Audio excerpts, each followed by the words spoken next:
Finally आप भी Airtel user हैं या जियो यूज़र हैं तो आपके लिए जियो और एयरटेल ने फ्री सर्विस देना स्टार्ट कर दी है। और ये क्यों फ्री सर्विस आपको दी जा रही है, क्योंकि बात करी जाए तो सेंट्रल गवर्नमेंट ने ऑर्डर दिया है सारी टेलीकॉम कंपनियों को, जिसमें कि हमें एयरटेल और जियो पहले ऑफिशियल रिलीज देते हुए दिखाई देते हैं, जिसमें कि गवर्नमेंट ने साफ तौर पे कहा है कि आप एक्टिवेट कीजिए इंट्रा सर्कल रोमिंग, मतलब ICR। ये ऑटो एक्टिवेट हो जाती है, यूज़र्स को कुछ नहीं करना होता। मतलब यह है कि नियरेस्ट आपके पास टेलीकॉम सर्विस का कोई मोबाइल टावर था या फाइबर थी, वो टूट गई है, कट गई है या टावर गिर गया है, तो उस कंडीशन में ये होता है कि अब नियरेस्ट जियो का भी हो सकता है, एयरटेल का भी हो सकता है, VI का भी हो सकता है, BSNL का टावर भी हो सकता है, और आप किसी भी टेलीकॉम ऑपरेटर के यूज़र हो सकते हैं। तो उस कंडीशन में क्या होता है, इंटर सर्किट रोमिंग से जो भी नियरेस्ट टावर होगा आपके, वो जियो का हो, एयरटेल का हो, VI का हो, किसी का भी हो, डजेंट मैटर, लेकिन आपको वो सर्विस प्रोवाइड करवाना स्टार्ट कर देगा।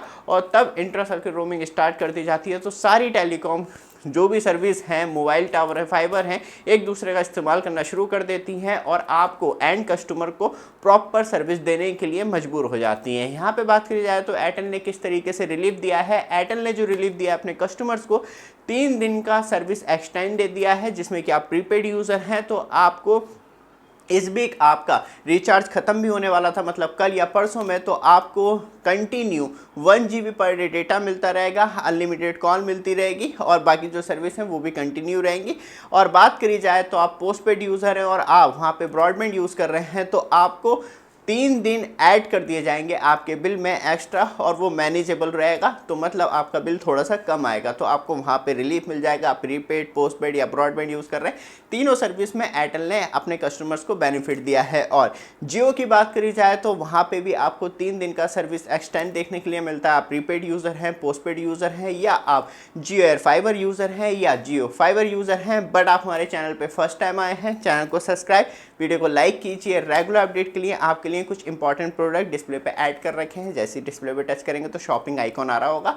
सिक्योरिटी कंसर्न बहुत ज़्यादा इंपॉर्टेंट है, आपको भी 360 कैमरे लेना चाहिए, क्योंकि हर चीज़ आज की डेट में रिकॉर्डेड फॉर्म में होना चाहिए और कब कौन क्या हरकत कर रहा है वो आपको प्रॉपर मिलना चाहिए। तो MIUI के कैमरे आपके लिए ऐड किए गए हैं, सच में बहुत अच्छे सिक्योरिटी कैमरे होते हैं और आपको छोटी छोटी चीज़ों के अलर्ट भी लगातार देते रहते हैं।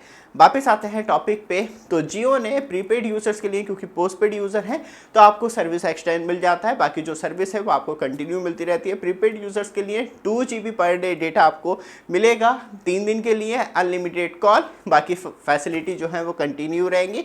क्योंकि बात करी जाए तो जम्मू एंड कश्मीर में जिस तरीके से मेजर सर्विस आउटेज हुआ है पूरी टेलीकॉम सर्विस का, कहीं फाइबर टूट गई, कहीं जो मोबाइल टावर थे वो गिर गए, क्योंकि सबसे ज़्यादा बुरी कंडीशन तब होती है तब बारिश होकर लैंड स्लाइड होना शुरू हो जाए। तो वही कंडीशन जम्मू कश्मीर में हो रही है, इसलिए सर्वे फ्लड आया हुआ है, कहीं बाढ़ आ गई है, फाइबर थी वो कट गई है, पूरे पूरे पहाड़ छोटे छोटे जो होते हैं मतलब वो खिसक गए हैं और मोबाइल टावर जो हैं वो ध्वस्त हो गए हैं। तो वहाँ पे अब आपके नियरेस्ट कोई भी मोबाइल टावर हो, वो जियो का हो, एयरटेल का हो, VI का हो या BSNL का हो, और या किसी भी टेलीकॉम ऑपरेटर सर्विस का हो, तो वहाँ से आपको सर्विस मिलना शुरू हो जाएगी। इंटर सर्किट रोमिंग के अंदर सबसे ज़्यादा इंपॉर्टेंट चीज़ ये होती है कि कम्युनिकेशन किसी भी तरीके से ब्रेक नहीं होना चाहिए। बहुत ज़्यादा लोगों का सवाल ये भी होगा कि हम दूसरी स्टेट से गए हुए हैं, तब भी कोई बात नहीं, क्योंकि आप इंटर सर्किट रोमिंग के सर्कल के अंदर रहेंगे। तो आप गुजरात से गए हो, दिल्ली से गए हो, यूपी से गए हो, डजंट मैटर, आप उस सर्कल के अंदर है और वहाँ पे आप फंसे हुए हैं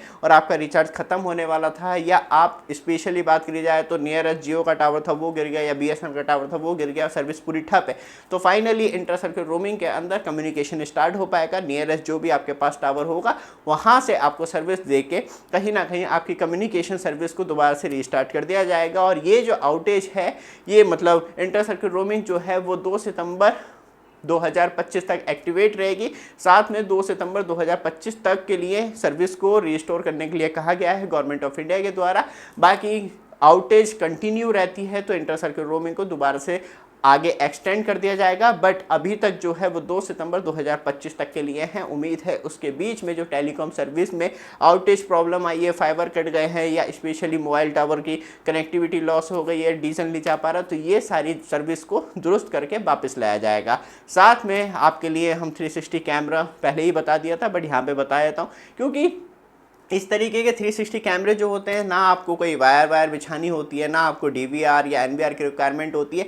ये कैमरे सिर्फ आपको लगाने होते हैं, पावर एडेप्टर से आपको पावर देनी होती है। आपके घर में ब्रॉडबैंड लगा हुआ है तो वहाँ से कनेक्टिविटी करके पूरा सीसीटीवी कैमरा, पूरा सीसीटीवी सिस्टम इसी में सेट हो जाता है और ये डायरेक्टली आपको लाइव स्ट्रीम प्रोवाइड करवाते हैं। सिक्योरिटी के लिए और भी बहुत सारे कंसेंट होते हैं कि जैसे कि गेट पे लगा लिया, रात में कौन जा रहा है, या घर में या कमरे में या आंगन में लगा लिया कि कौन रात को एक्टिविटी कर रहा है या कौन बिना पूछे कमरे के अंदर आ रहा है। जैसे कि मेरे स्टूडियो में भी कैमरा लगा हुआ है, जिससे कि 360 कैमरे से ये फ़ायदा होता है कि पूरा सिस्टम, पूरी वायर नहीं घुमानी होती, एक ही कैमरा पूरा आपका जो सिक्योरिटी कंसर्न है वो ख़त्म कर देता है। ये वीडियो आपको अच्छी लगा, लगातार अपडेट के लिए चैनल को सब्सक्राइब, वीडियो को लाइक जरूर कीजिएगा। धन्यवाद।